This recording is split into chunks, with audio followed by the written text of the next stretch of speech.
Le Cercle Saint-Rieur, donc vous souhaite une très bonne année, joie et paix dans les cœurs tout au long de 2024. Ce soir, nous invitons Anne Brassier. Certains connaissent Anne de par ses émissions Perles de culture sur TV Liberté. Alors, pour nous, c'est particulier aujourd'hui parce que c'est parmi toutes les conférences que nous avons organisées dans les 7 dernières années, il y en a eu une trentaine, c'est la première qui est dédiée à la littérature. Alors, nous avons eu des intervenants qui ont parlé d'histoire, qui ont parlé de religion, qui ont parlé de médecine ou de politique, ou même aussi d'art, mais jamais de littérature. Et donc, je pense que c'est pour nous une très grande joie de commencer en douceur, un petit peu en poésie, on pourrait dire, cette année 2024 qui s'annonce très fournie en événements. Et donc, je pense que Anne, qui va nous faire partager sa passion pour Jean de La Varande, va nous donner de quoi nous nourrir intérieurement pour rester serein et plein d'énergie pendant cette année nouvelle. Anne, je pense que tu es non seulement tu présentes beaucoup d'auteurs, mais tu as écrit un certain nombre d'ouvrages. Peut-être que tu veux dire un mot J'ai écrit une première biographie de cet écrivain qui a fait beaucoup parler de lui, puisqu'il a été assassiné le 6 février 1945, Robert Brasillach, qui était un jeune normalien brillantissime, qui a écrit des romans, des pièces de théâtre, des essais politiques, des poèmes. Enfin, c'était quand même un massacre que de failler cette belle intelligence. La deuxième personnage qui était un ami de Brasillach, c'est Jean de La Varande, cet écrivain normand qui était dans la bibliothèque de mon grand-père. Et il se trouve que j'habitais à 30 km j'habitais à 30 km de Bernay, et le château de La Varande, le Chamblac, est à côté de Bernay.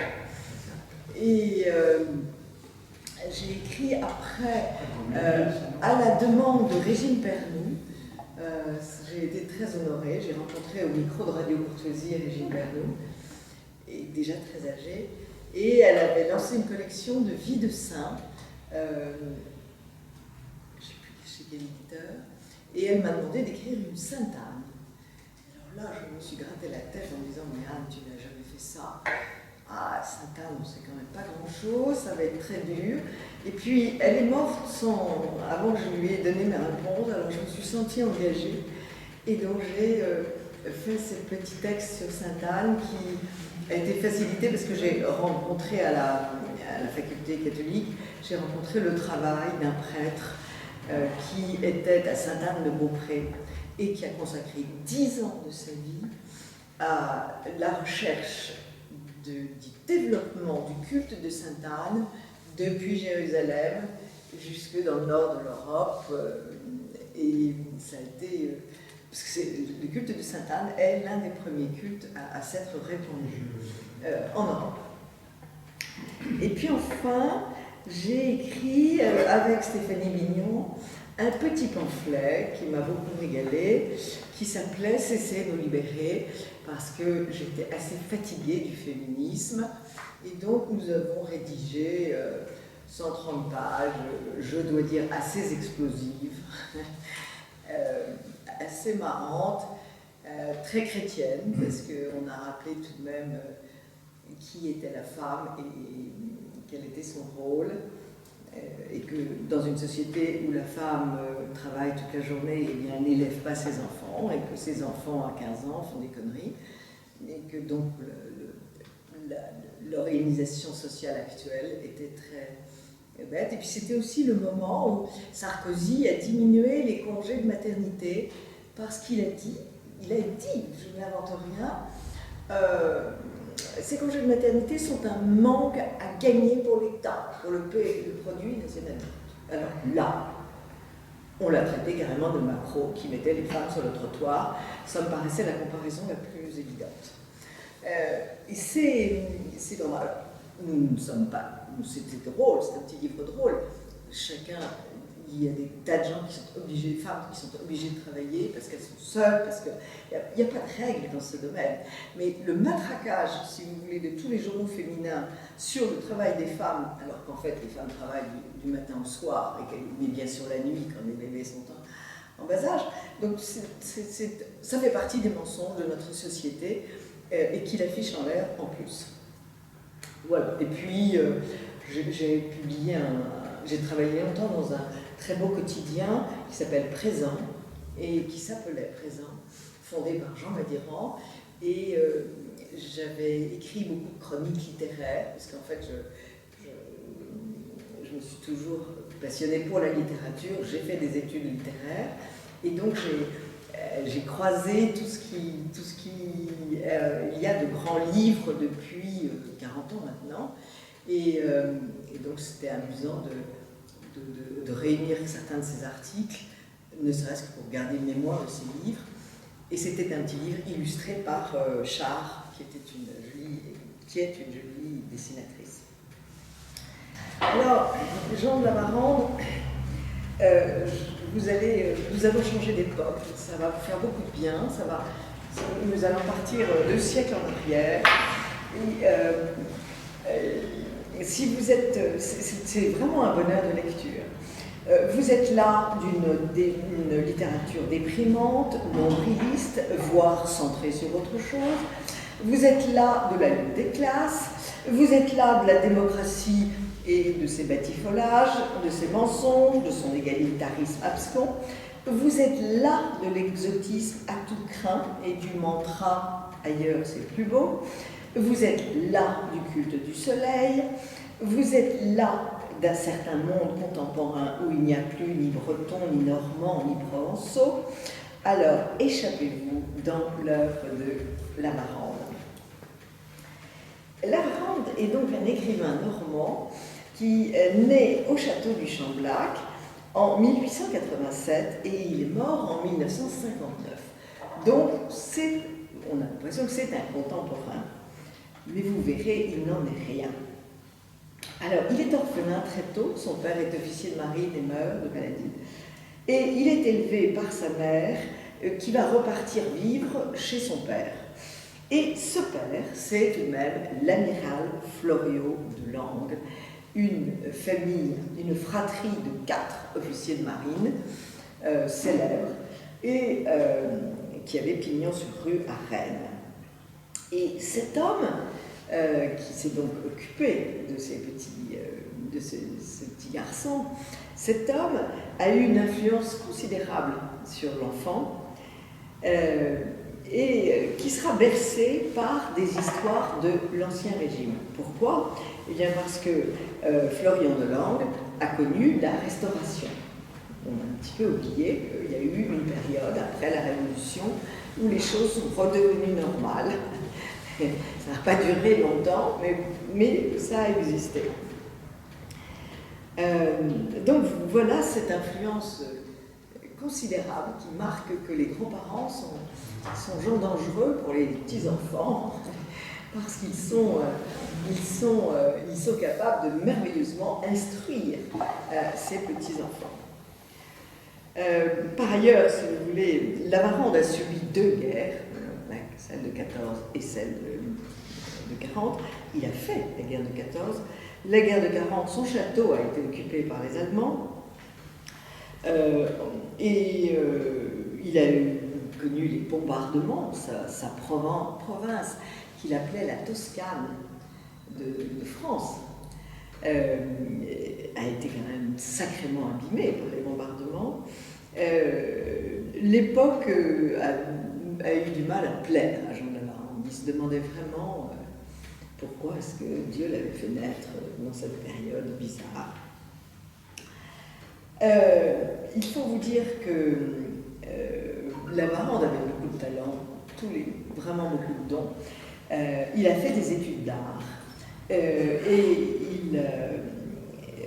il est retourné vivre au château du Chamblac, près de Bernay, pour peindre. Et il a vécu de sa peinture, il faisait des portraits, des hauts-pros du coin, et ce sont des beaux portraits. Et restaurer son château, qui était évidemment dans un état déplorable. Donc il a pris ses petits outils, il a tout refait. C'était vraiment un manuel. C'était un manuel. Et enfin, écrire. Non, d'abord, construire des maquettes. Il a une collection de maquettes très belle, qui a malheureusement été dispersée maintenant pour des raisons d'héritage. Mais il a fait de très jolies maquettes, qui sont des maquettes imaginaires, avec les dieux qui soufflent, Éole qui souffle sur les voiles, enfin des maquettes très poétiques. Et cette activité, ces portraits, l'ont fait vivre un temps, et les maquettes l'ont distrait d'une mélancolie profonde, comme souvent chez les Normands. Le ciel, quelquefois bas et venteux. Et puis, il s'est mis à... Il avait quelques petites nouvelles dans ses tiroirs, et un jour, un ami a lu ces nouvelles et il lui a dit « Mais tu dois publier ». Et ça a été le début de sa carrière littéraire. Alors, ce premier livre qui a été édité, c'est tout simplement Pays d'Ouche. Et c'est un petit livre de nouvelles, très très joli, sur la vie normande, la vie des paysans, des hauts-pros, et en effet, c'est tout à fait extraordinaire. Et il a eu le prix des Vikings immédiatement. Donc il est rentré par un coup d'éclat dans le monde des écrivains. Après, il a écrit Nez de cuir, qui est un roman étonnant. Nez de cuir est un officier qui, né après la Révolution, qui donc a suivi Napoléon jusqu'en Russie, et qui, sur le chemin du retour s'est fait raser le nez, et donc il porte un masque de cuir. Or, c'était un très beau jeune homme qui séduisait toutes les femmes, et donc quand il est rentré de guerre, eh bien il a continué, et c'est l'histoire de cet homme. Je vous en dis pas plus parce que c'est une belle histoire, et il se trouve que c'était quelqu'un de la famille de la Varande, et le soir, la mère les faisait prier pour Nez de cuir. Après, il y a eu, là aussi, il y a eu le Centaure de Dieu. Le Centaure de Dieu, c'est une histoire belle de frères. L'aîné meurt, et le père est fou de douleur, puisqu'il pense qu'il n'a plus d'héritier, et en réalité, il a un héritier qu'on appelle Poussin des Haies. C'est une jolie expression normande pour dire que ce sont des enfants nés hors mariage. Et ce Poussin des Haies va relever le drapeau de la bannière de la famille, et il va devenir prêtre et se consacrer à Dieu. C'est aussi une très très belle histoire. Enfin, je continue, puis après je vais reprendre le récit de sa vie. Il y a un livre qui a été très connu, c'est Manne d'Arc. Et Manne d'Arc, c'est cette héroïne qui a tenu tête aux républicains pendant quelque temps. Heureux les Indes, un très très joli livre. En réalité, tous les livres de la Varande sont fabuleux, et même il y a une association qui s'appelle les Amis de la Varande. Cette association recueille tous les articles, et de quoi qu'ils disent, sur quelque sujet que ce soit, c'est toujours brillant et intelligent. Des biographies, Le maréchal de Tourville et son temps, et une autre biographie, Guillaume le bâtard conquérant, Don Bosco, c'est une très très jolie biographie de Don Bosco, Cadoudal, Saint-Simon, le curé d'Ars, et voilà le sommet de l'œuvre. Il a laissé une centaine d'œuvres. manants du roi. Et les manants du roi, absolument, mais oui, bien sûr. Les manants du roi, excusez-moi. Et les manants du roi étant ces gens qui ont maintenu leur foi dans le roi après la mort du roi. Alors,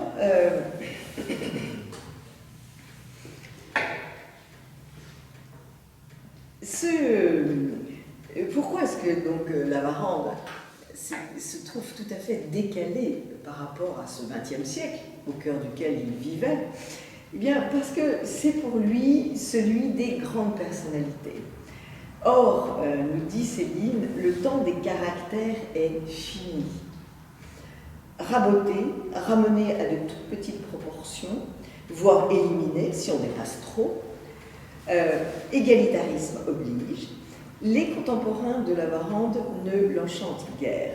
Par contre, les héros des champs de bataille, sur terre ou sur mer, les grandes reines, les grands saints, les manants du roi, aristocrates ou simples paysans, héros de toutes les chouanneries, ceux qui ont maintenu sur leur terre leur fidélité à Dieu et au roi, tout le temps de la folie révolutionnaire, voilà des personnages énergiques pour les grandes fresques de l'écrivain.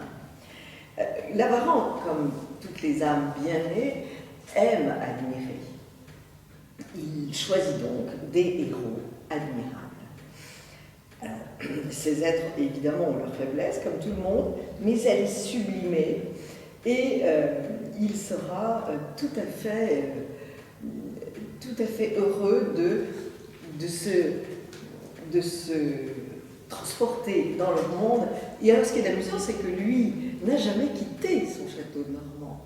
Il avait un petit appartement à Paris, en haut de la rue de Faubourg Saint-Honoré, mais il n'a jamais voyagé, il est resté accroché. Donc, par l'intermédiaire de ses biographies et de ses romans, en fait, il a galopé toute sa vie, à bride abattue, et il ne montait pas à cheval. Donc, nous avons l'exemple typique et fréquent chez les écrivains de ce monde rêvé dans le bureau qui les transporte très très loin et qui lui donne une raison de vivre et de survivre, parce que, encore une fois, alors je vais vous parler de sa vie de famille, il va épouser une veuve, Jeanne Latam, qui va mourir au bout de 20 ans. Elle lui donne un fils, mais elle meurt au bout de 20 ans, juste à la fin de la guerre. Et donc il est seul. Et Dieu merci, la Providence lui envoie une jeune femme qui connaissait toute l'œuvre de la Varande par cœur, qui était beaucoup plus jeune que lui, et qui s'est proposée comme secrétaire. Et évidemment, elle n'est jamais repartie. Et elle avait une astuce aussi de peindre des petits personnages de paysans résistants. Donc évidemment, elle a conquis le cœur de l'écrivain qui était bien seul. Alors, voyons ces thèmes, si vous voulez. Ce fabuleux conteur peint un monde où la lutte des classes, qui imprègne, il faut le dire quand même, seulement notre époque, n'existe pas. Nous sommes dans un temps monarchique, et c'est très intéressant parce qu'on voit très bien ce qu'essaye de faire le Parti communiste en réalité. C'est créer la division, créer l'opposition et créer la haine entre les classes. Nous sommes dans une époque où donc cette lutte n'existe pas. Et la Varande écrit « Le mythe de la naissance servait à la tranquillité du monde. Tout être se trouvait prédestiné d'une race d'obéissance ou d'une race de commandement. Mais est-ce un mythe ?»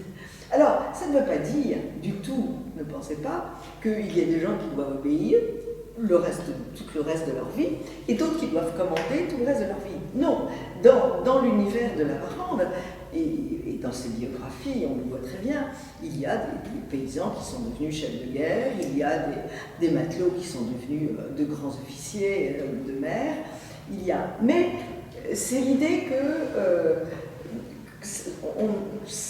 on n'est plus tranquille si la société est organisée, et ils ont bien raison, puisque on le voit aujourd'hui, nous sommes dans un total délire. Le noble terrien, en fait, vit en harmonie avec les paysans de sa terre. Le premier les défend et les seconds le nourrit. Ils sont élevés en France, en fait, ensemble. Ils courent les bois et les forêts ensemble. Des enfants naissent. C'est très connu. Hein. Des enfants naissent, des véritables poussins des haies. Et ces chouans ce seront indifféremment des hommes de la terre, des paysans et des femmes du peuple, ou des aristocrates. Et les héroïnes magnifiques de la Varande n'ont pas eu besoin du MLF pour diriger des domaines en l'absence de leur mari exilé. Il se passe ce qui s'est passé au Moyen-Âge, c'est-à-dire les femmes sont propriétaires de très grands biens ou de couvents, et donc le mythe du MLF, là, se casse le nez. Son monde n'est pas un monde manichéen. Tous ne brillent pas de noblesse. Il y a des êtres vils, mais ils n'ont pas la première place. Tous les nobles, ça c'est une citation, tous les nobles sont gentilshommes, mais tous ne sont pas des gentilshommes. Ces biographies de saints, je vous l'ai dit, Don Bosco, mais aussi Monsieur Vincent, illustrent cette admiration des belles âmes. Comme les génies, les saints dérangent. Ils sont les pionniers de leur temps et ils bousculent les idées dites admises, et toute une partie du clergé ne peut les suivre, encore moins les approuver. Il a fallu à Don Bosco une abnégation complète que lui impose Léon XIII par sentiment de ses mérites pour se plier à la persécution de son évêque, Monseigneur Gastaldi, évêque de Turin, je crois, lequel mourut d'ailleurs sans avoir fait la paix avec Don Bosco, qu'il a enquiquiné tranquillement toute sa vie. Il s'est passé la même chose avec le Padre Pio. C'est un grand classique que les saints soient contredits par des êtres qui n'ont pas très bien compris la dimension spirituelle des êtres qu'ils avaient en face d'eux. Évidemment, on pense à Maupassant, autre écrivain normand, mais chez Maupassant, il n'y a pas cette recherche des belles âmes. Ce sont des âmes énergiques. Et qui croyez-vous que l'on donne aux élèves en classe? C'est bien évidemment Maupassant, alors que l'un est maître d'énergie, mais vraiment un maître d'énergie, et l'autre est un maître de désespoir. Même sa foi est aristocratique. Il est dit qu'il est le vassal de Dieu et il supporte assez mal l'évolution de son temps. La démocratie a tellement gagné tout ce qui vit que nous avons démocratisé Dieu. Dieu n'est plus le monarque du XVIIe siècle. On ne parle plus de nos droits. On parle plus de nos droits que de nos devoirs envers lui. L'enfer recule, c'est l'abolition de la peine de mort. Les religieuses ne font plus de vœux éternels et religieux. Et voici le premier pas vers le divorce. Jean Madiran disait en souriant, c'est l'adaptation de l'Église au monde moderne. À l'opposé d'un auteur du nouveau roman, comme Michel Butor par exemple, qui écrivait de nulle part ou dans un wagon, les grands écrivains chantent toujours une terre. Deux exemples, Maquin chante la Sibérie et la Crimée dans son dernier livre, et Giono chante la Provence. La Varande peint ces personnages enracinés dans une terre qui est la Normandie, et il la chante comme personne. Pour lui, la pluie généreuse explique la richesse de ces herbages. La Normandie en fleurs prépare la Normandie en pleurs prépare la Normandie en fleurs, ce qui est quand même une très jolie métaphore. Les poiriers en fleurs les premiers à célébrer le printemps avec leur bouquet de mariés, les nuages si remuants dans notre ciel, tout est évoqué, ne jamais oublier que l'écrivain fut d'abord un peintre. C'est très important parce qu'il a d'abord décrit la vie avec son pinceau, puis avec sa plume. Il aimait aussi les Normandes, ça je peux vous le dire. Nul n'a mieux que lui évoqué la beauté de ces grandes blondes vikings à la peau claire. Et il en parle avec infiniment de tendresse.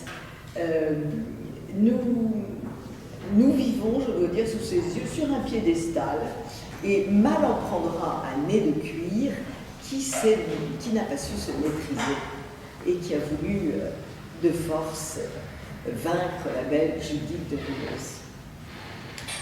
Ouvrons les guillemets, la Normandie fut pour moi une personne, beaucoup plus qu'une fraternité.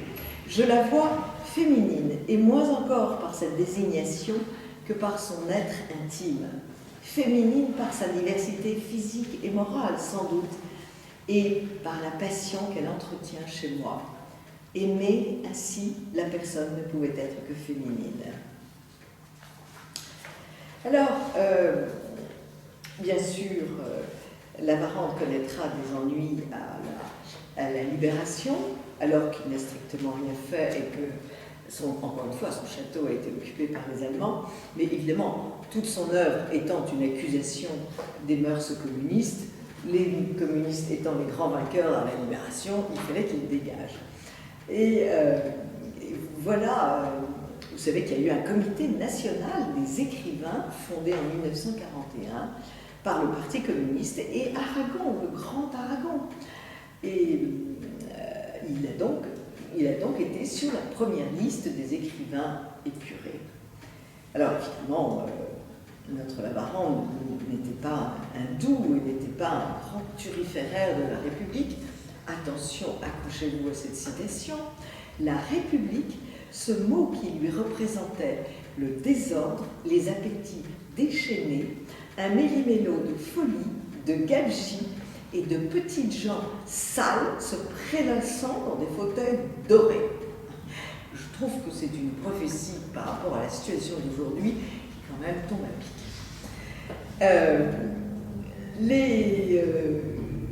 Écoutons encore cette citation. La démocratie ne vit qu'en pressurant le possédant en faveur des privilégiés, de la masse intestinale, du paquet de boyaux, du prolétaire content de lui. C'est irritant pour les adeptes du Nouveau Monde, évidemment. Et il fallait faire taire les partisans d'un ancien monde. Et la Varande était donc sur la même liste d'épuration que Chardonne et Monterland, Maurras et Sacha Guitry. Et Paul Éluard, le doux poète, c'est quand même hallucinant, Paul Éluard a mené la danse contre les écrivains.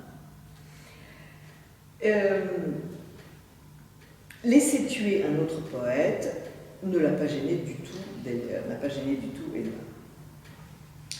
Mais cela dit, il sera dégagé dans la seconde liste et il sera libéré de toutes ces accusations.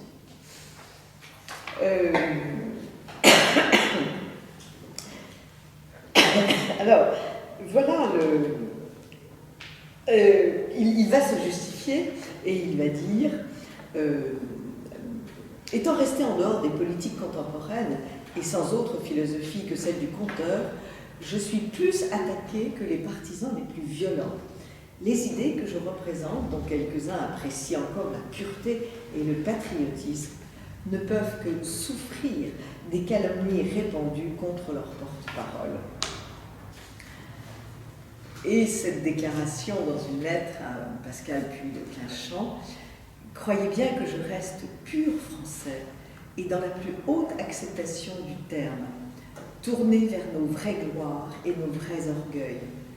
De plus, je n'aurais jamais admis, certes, de jouer double jeu, même au prix de ma vie.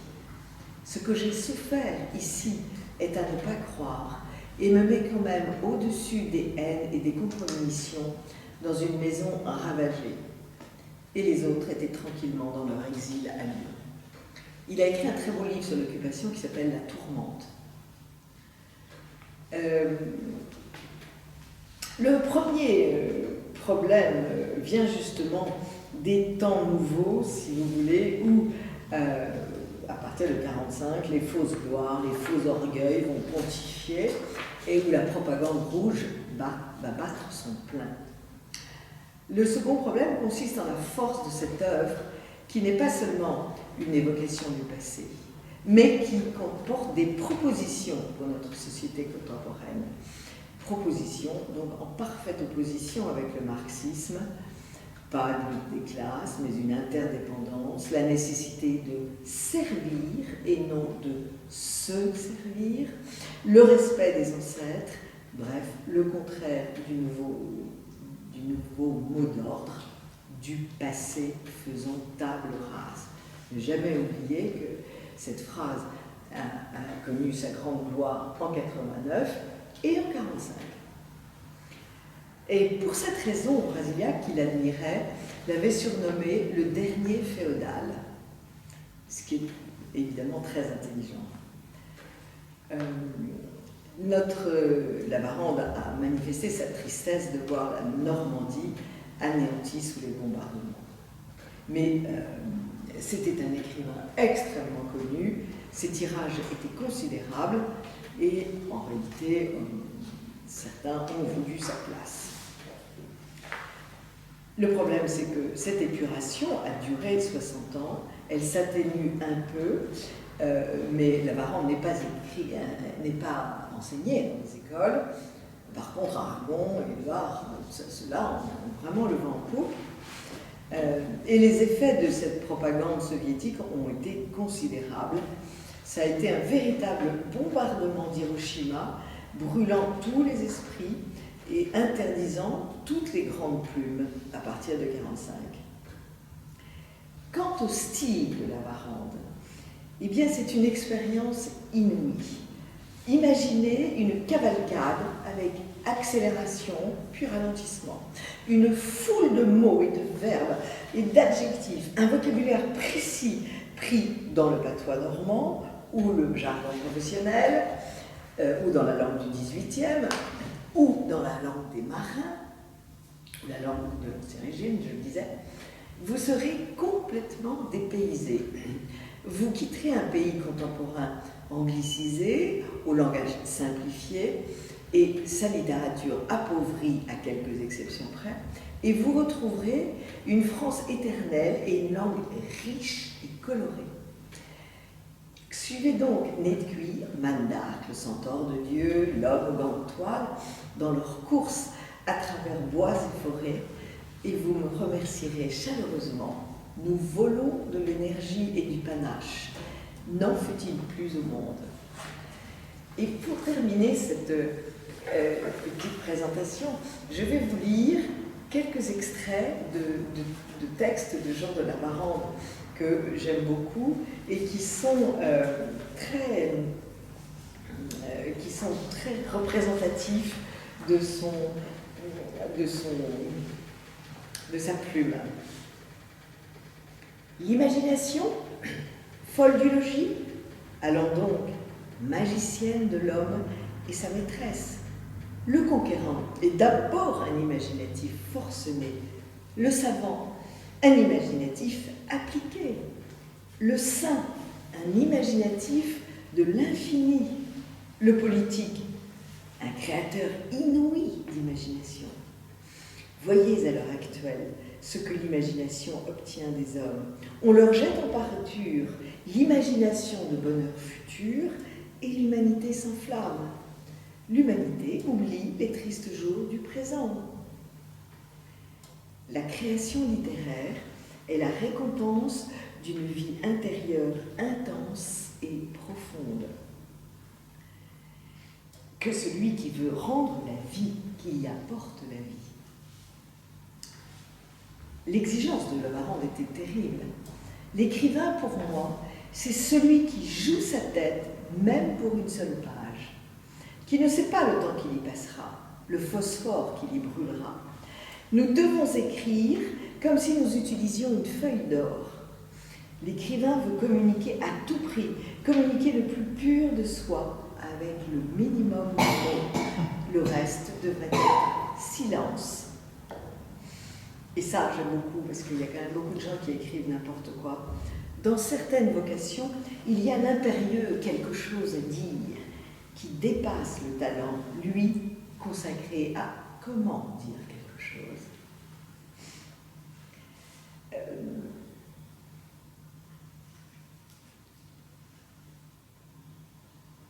La suprême qualité d'un écrivain, celle sans quoi il reste un plumitif, c'est la ferveur des mots, de leurs accords, de leurs enchâssements dans le rythme. Le reste est silence, infamement violé.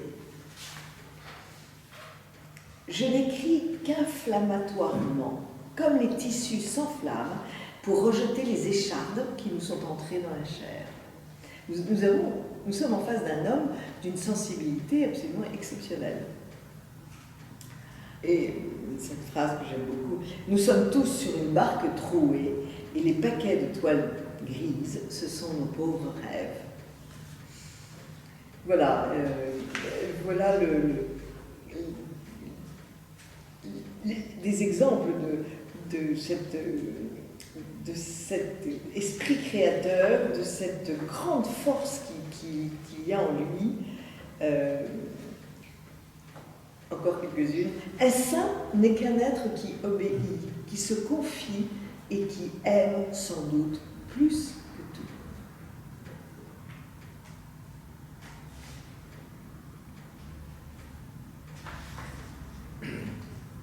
Notre rang, il est d'une très vieille famille, c'est probablement, premièrement, d'être généreux, puissant pour venir en aide, décidé pour agir vite et bien, indifférent un peu pour ne point garder rancune, courageux pour mourir et faire croire aux gens que c'est facile de mourir. C'est quand même assez aristocratique, hein, tous ces propos. Et puis, tout ce qui explique son écriture, puisque pour Jean de La Varande, il n'y a pas de tradition morte. Le souvenir porte en soi une vitalité supérieure et nous ramène à cette notion suprême, la chaîne, dont nous ne sommes qu'un maillon. Avec ce sentiment, l'homme se dépasse. Il revit dans un futur réellement. Ça a été l'horrible action du régime de dire à un être « tu es en dehors de tout ». Non, nous sommes dans tout. Je vous remercie.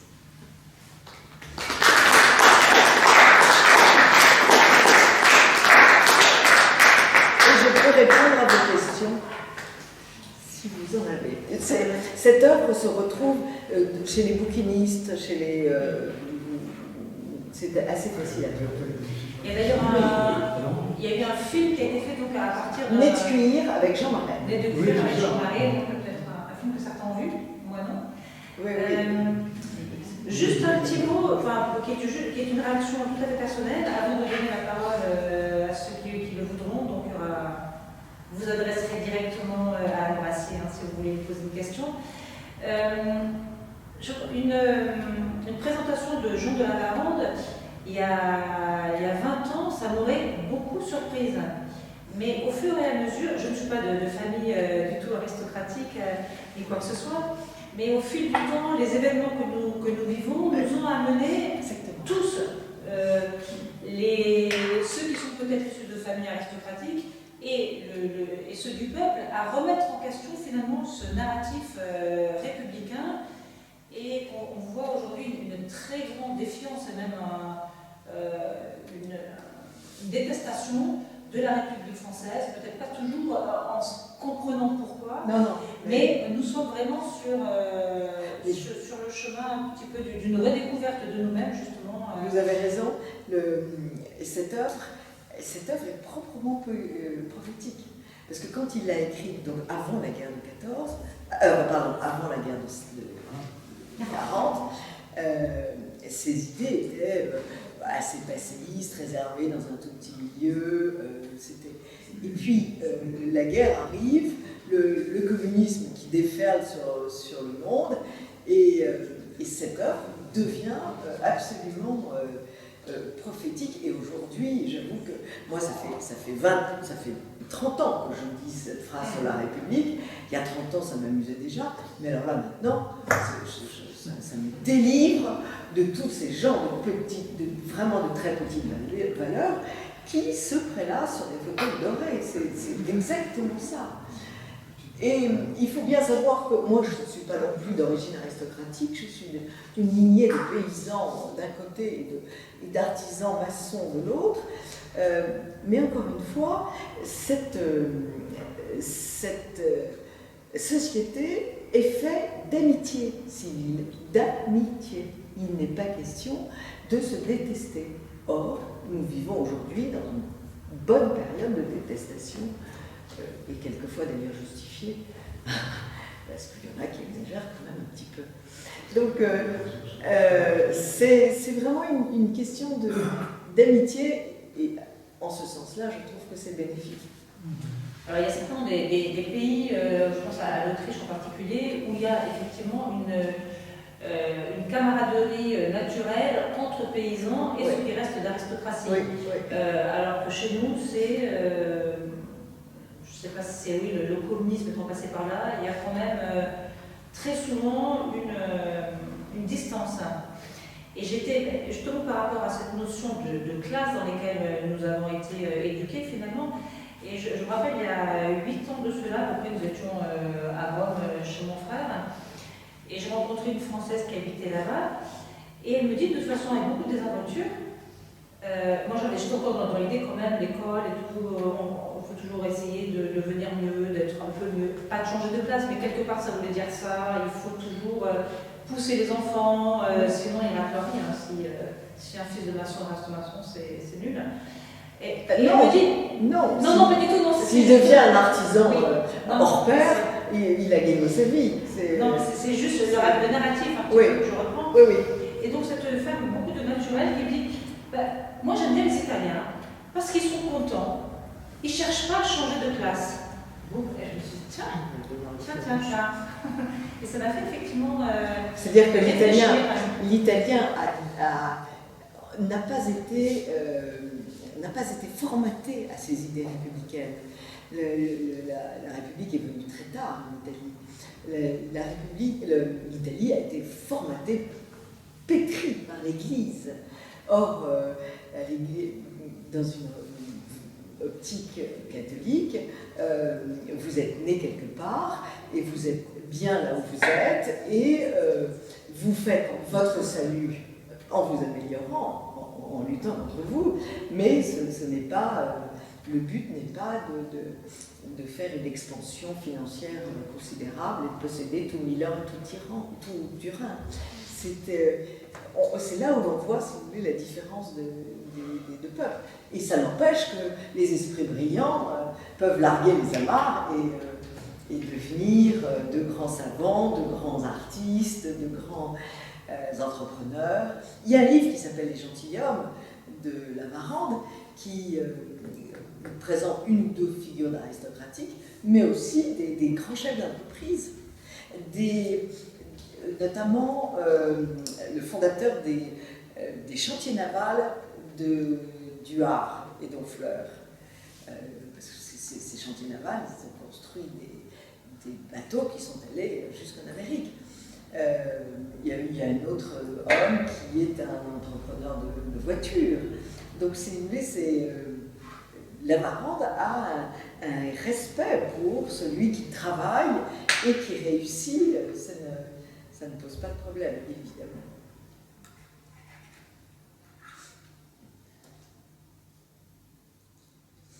Est-ce que son grand-père, lui, pilote l'a beaucoup formé, Lavarande n'a pas pu être marin?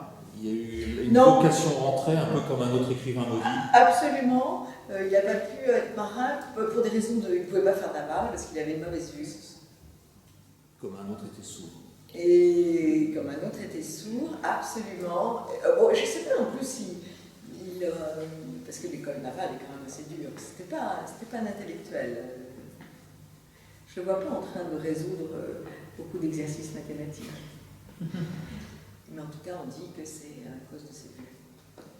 Mais bon, il a navigué toute sa vie, ça n'a aucune importance. Il a suivi tous ces personnages. Et quand on assiste quand on lit cette biographie de grands capitaines, je peux vous dire qu'on sent la tempête arriver. Et puis, sa mère et son grand-père parlaient en vocabulaire de marin. On cargue la voile, on lève l'ancre, enfin, c'était très très amusant. Et ils avaient un vocabulaire, un langage de marin des ports, hein, c'était y compris la mer. C'était très amusant. Et on parle de ses ancêtres. Et son fils, est-ce qu'il a perpétué Alors, non, le fils n'a pas tout à fait répondu aux espérances de son père, ni aux siennes, probablement. Non, mais par contre, il a épousé une femme qui s'appelle Brigitte de Maistre, qui était d'une grande famille d'industriels du Nord. Et cette femme a maintenu, parce que Éric de La Varenne est mort assez vite, et cette femme a maintenu le château de toute la force de ses petits bras, et comme vous le savez, soutenir la vie d'un château et ne pas le vendre et empêcher qu'il tombe en ruine, c'est une opération absolument titanesque. Donc la belle-fille a été vraiment une héroïne lavarandienne. Je l'ai bien connue. Elle était c'était vraiment une femme de caractère. C'était une héroïne lavarandienne. C'est très amusant. Et elle a eu 4 enfants, 2 garçons et 2 filles, qui portent haut le nom de Lavarande, tous, et qui essayent de diffuser l'œuvre de leur grand-père. Que dire aussi de la façon dont il a vécu la condamnation d'Action française? C'est un énorme sujet, vous avez raison. J'ai été un peu grondée par la famille parce que j'ai mis ça en exergue, parce que j'ai comparé donc cette condamnation de l'Action française avec une autre condamnation, celle de Saint-Pédis et de Monseigneur Lefebvre. La comparaison me paraissait s'imposer, mais bon, il y a des choses qu'il ne faut pas dire, j'ai ce défaut effroyable de le dire. Ça a été un moment d'extraordinaire souffrance, puisque ces catholiques qui lisaient dans le journal, ce qui est quand même un peu culotté de condamner quelqu'un parce qu'il lit un journal, ces catholiques n'ont pas pu être enterrés à l'église. Donc vous imaginez, votre père vient de mourir, l'enterrement a lieu sur le porche de l'église. Refus de la communion. Enfin, ils sont allés très très loin. Tous les sacrements. Tous les sacrements, absolument. La communion, le baptême, les mariages. Et ça a fait ce qu'on appelle les chrétiens du porche. Et cette condamnation a eu une d'effroyables conséquences, et on en porte encore aujourd'hui les conséquences, parce que si après ils se sont permis d'ostraciser Monseigneur Lefebvre, c'est dans la parfaite continuité de cette première condamnation. Et il faut quand même savoir que, et là encore Jean Madéran l'a démontré, le marxisme a travaillé les séminaires pour changer la philosophie de l'Église, pour que l'Église s'adapte au monde. D'ailleurs, dans les textes épiscopaux ou même papaux, vous le voyez, notre monde a changé, nous devons nous adapter au monde. Et ce qui est un petit peu étonnant, parce que notre religion catholique pendant 20 siècles a été le contraire. On ne s'adapte pas au monde, c'est éventuellement le monde qui doit s'adapter à l'Église pour son plus grand bienfait, mais pas le contraire. Mais ça, ça n'est compréhensible que de la part de gens qui sont très conscients des angoisses du temps, si vous voulez. Et notre démocratie chrétienne interdit à un catholique de penser ça. Il a été condamné, ben c'est très bien. Il y a malheureusement une scission hallucinante. Mais je pense qu'il y a un livre à écrire. Je vais essayer de trouver quelqu'un pour le faire parce que je suis trop vieille. C'est un éphéméride des actes anticatholiques de la République.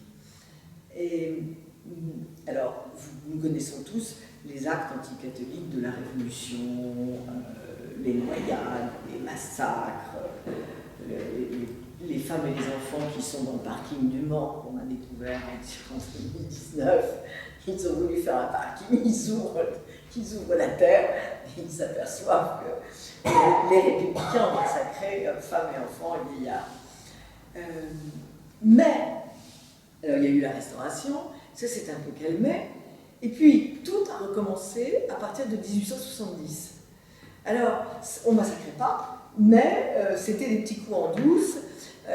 Il y a eu évidemment toutes les lois sur l'éducation, on a expulsé les congrégations enseignantes, on a interdit la propriété à ces mêmes congrégations, enfin, toute une série de manœuvres jusqu'à aujourd'hui, l'interdiction des écoles catholiques, puisqu'il faut que ces écoles catholiques instruisent les enfants dans l'amour de la République.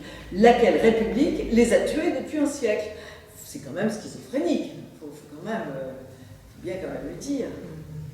Et je pense que notre temps n'est absolument pas informé. Moi-même, j'ai découvert toutes les expulsions de 1905 très tardivement, et j'ai appris beaucoup de choses depuis sur ces petites, sur cette effroyable poussée franc-maçonne, aider des protestants qui n'ont comme rêve tous les matins que de buter du catholique. Imaginez-vous, notamment dans l'enseignement catholique, dans l'enseignement tout court, on a donné les postes d'inspecteurs à des protestants qui se sont cooptés. Donc, si vous voulez, comme c'est eux qui rédigeaient les programmes et eux qui rédigeaient les livres d'histoire, c'est devenu quand même assez catastrophique. Je vous donne un exemple. Il y a 25 ans, il y a eu une loi qui a été édictée. Vous savez que dans toutes nos villes, il y a de nouveaux espaces de cimetières, parce que les cimetières sont trop petits. Une espèce de champ en contrebas, les arbres n'ont pas encore poussé, c'est absolument misérable. Mais ce qui rend les choses encore plus misérables, c'est l'interdiction de dresser des croix verticales pour ne pas indisposer les athées, les musulmans et les autres. Là, quand vous apprenez ça, vous vous dites, mais on est où? On est où? Et vous en rendrez compte la prochaine fois que vous allez dans un cimetière. Maintenant, toutes les tombes sont terminées par une espèce de haut de canapé. Vous voyez? Ce qui ne signifie rien, ce qui ne sert à rien, et qui crée une espèce d'uniformité monstrueuse. Hein? Oui. Et moi, je l'avais remarqué qu'il y avait eu cette uniformisation, je ne comprenais pas pourquoi, mais j'ai une amie qui m'a découvert la loi, tranquille.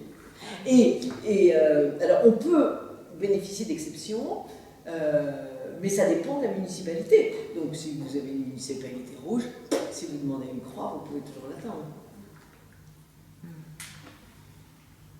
Et à cette époque, il y avait le nom de M. Rudel. Et le nom de M. Rudel, absolument. Alors, racontez-le nous, puisque vous le connaissez bien.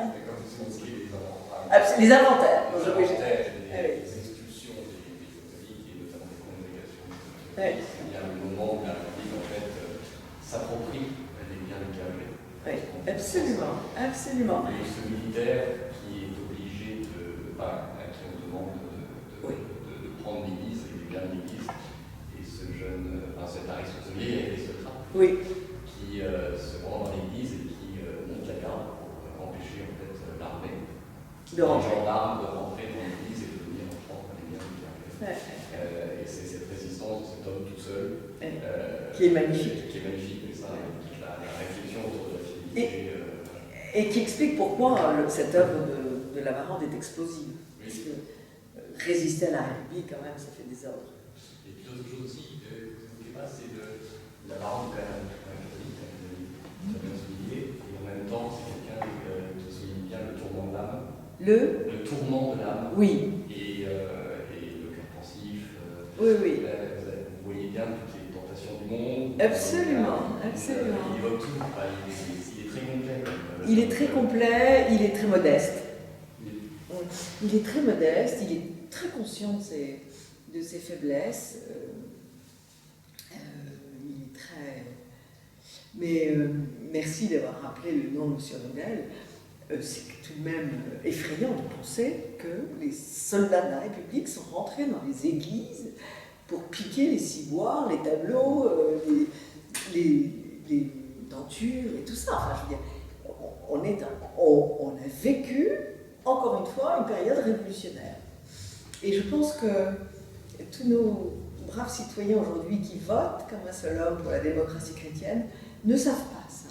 C'est pour ça qu'il faut, à mon avis, il faut le faire sans faire de blablabla, sans raconter juste la date et l'action. Et ça peut vous faire un petit livre de 200 pages absolument explosif qui révèle aux gens que voilà, tout n'est pas très naturel quand même. Jean Sévillal l'a évoqué, mais Jean Sévillal l'a évoqué, absolument. Absolument. Il y a un autre livre qui est merveilleux, on parlait de l'humilité de Lavarande, c'est Heureux les hommes. Heureux les âmes, oui.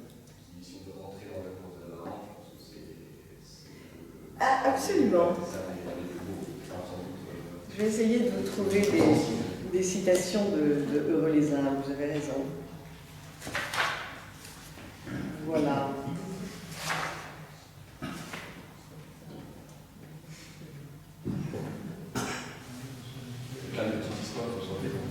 Oui, c'est des nouvelles comme ils les aiment. Voilà.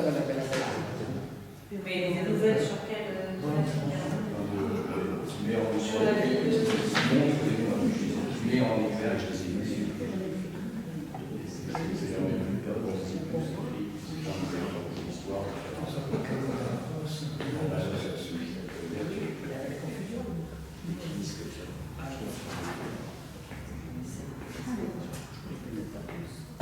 Mais ça m'intéresserait de savoir si vous pensez que ces analogies que j'ai faites entre cette époque de Lavarande et aujourd'hui s'imposent, ou est-ce que c'est moi qui fabule?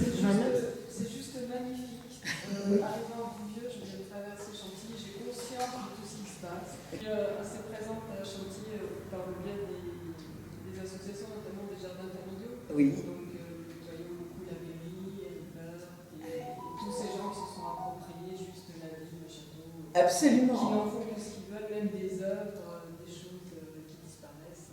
C'est juste effrayant. La révolution, elle continue. C'est même pas une révolution, c'est un pillage. Ah oui, carrément. Saccage, un pillage.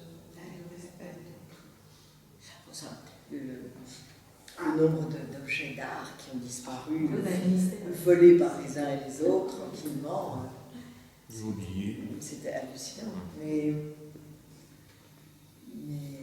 non, je crois que cette œuvre est très bénéfique. Il faut la répandre. Il y a la visite historique de la ville de Chantilly qui est très intéressante parce qu'on nous raconte bien la passation de propriétés, par exemple la rue des Cascades, la rue des Officiers, qui ont juste été confisquées. Ils ont juste pris les maisons, les lieux. Bon, après, ça a été transmis en héritage par les ventes, mais à la base, c'est juste une vraie. Oui, ah oui, carrément. Donc, ceux-là sont méritants pour ces maisons que ceux qui les avaient à la base, rien ne justifie. Qu'on les vole. Le vol est rarement justifiable. Certainement pas l'âme de l'humain, du chrétien, de la bienveillance. Mais La Varande raconte dans un de ses romans une jeune femme magnifique qui a été épousée et qui était la fille de ce qu'on appelle un profiteur de la Révolution. Alors Dieu merci, la femme est belle et se comporte très noblement et elle tient le château pendant que le mari est exilé en Allemagne.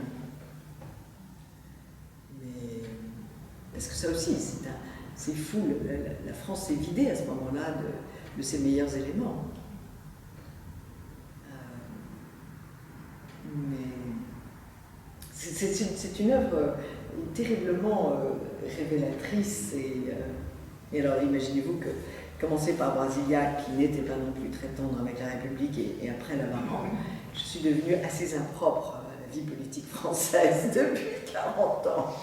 Mais ce n'est rien à côté de ce qui va arriver parce que je vous signale que notre grand maître Schwab a dit que vous ne posséderez rien et vous serez heureux. Oui. Et ils vont commencer par forcer les propriétaires qui ont beaucoup trimé pour acheter leurs biens ils vont leur donner une taxe mensuelle comme une location.